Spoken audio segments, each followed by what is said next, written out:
कर्म योग, भक्ति योग और ज्ञान योग में लोगों के लिए कौन सा मार्ग सही है? हाँ, तीनों मार्ग सही है।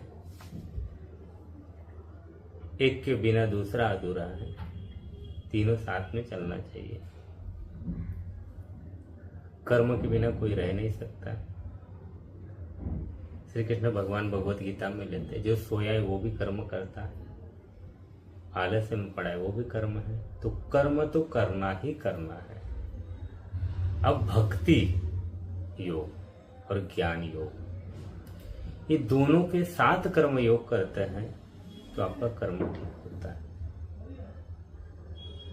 भक्ति है, कर्मयोग कर रहा है, लेकिन आपके पास ज्ञान नहीं, तो ये दोनों भी अधूरा है।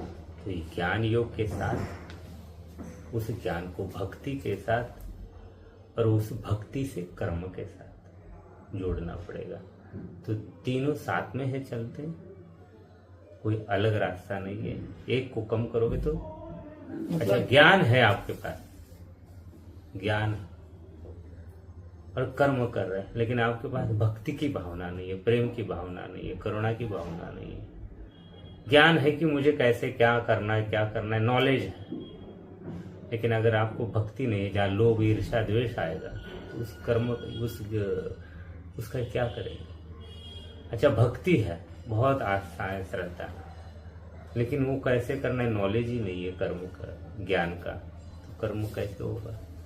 इसलिए तीनों साथ में, तीनों का महत्व बहुत हाँ, ज्यादा है।